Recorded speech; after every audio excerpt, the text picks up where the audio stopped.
Simula 2011, mahigit 160,000 na raw ang nahuli ng MMDA o Metro Manila Development Authority na naninigarilyo sa maling lugar. Malaking hakbang daw ang pagpapatupad ng Pilipinas ng sin tax at kinaigting na pagpapataw ng multa para mabawasan ang bilang ng mga nagyoyosi. May report si Bam Alegre. Sa Davao City, 2 milyong piso na nakokolekta ng lungsod at mahigit 2,500 na tao na ang kanilang nahuli ngayong taon dahil sa kanilang anti-smoking ordinance. Ang pinakamataas nilang multa, 5,000 piso. Sinimulang ipatupad ang naturang ordinansa noong May 31, 2012. Sa Metro Manila, 500 piso lang ang multa pero 3.2 million pesos na raw ang nakolekta ng MMDA sa pagpapatupad ng Republic Act 9211 o Tobacco Regulation Act of 2003. Maraming sumusuway dyan. Unang-una, mahirap na lang magsalita. Dito sa Quezon City, saan po bawal manigarilyo? Sa jeep, sa lansangan.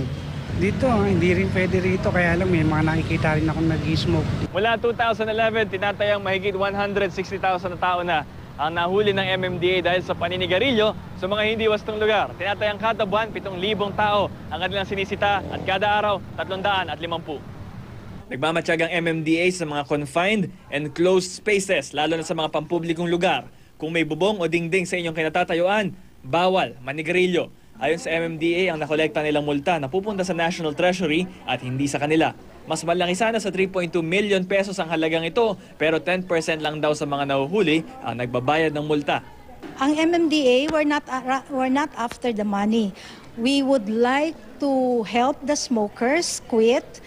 And so, nag-offer kami ng cessation program, and this is brief advice where we allow them to see a 15-minute audiovisual presentation. Mahigit 62,000 daw sa mga nahuli ang nangako na titigil sa paninigarilyo. 97% ang sumubok na wakasan ng adiksyon sa nikotina. 37% ang tuluyan ng tumigil. Kabilang ang Pilipinas sa Framework Convention on Tobacco Control ng World Health Organization. Isang kasunduan ng mga bansa para mapigilan ang masasamang epekto ng sigarilyo. Lalo't 6 na milyong tao ang namamatay kada taon sa buong mundo dahil sa yosi. Malaking hakbang daw ang pagpapatupad ng Pilipinas ng sin tax para tumaas ang halaga ng sigarilyo sa pag-asa sanang mabawasan ang mga naninigarilyo. Tobacco is known to cause many diseases.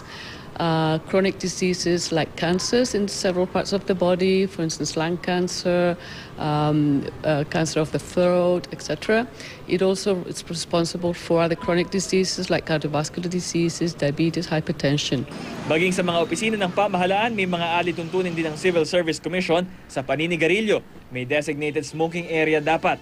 Pero sa mga ahensya na may kinalaman sa edukasyon, social services at kalusugan, bawal daw manigarilyo. Pagsisigarilyo sa pinagbabawal na lugar, itinuturing natin yun na simple misconduct. No? At dahil yan ay simple misconduct, for the first offense, it can be punished by suspension for a period of 1 month and 1 day up to 6 months. First offense lang yun. So if this is repeated, the second offense is already punishable by dismissal from the service.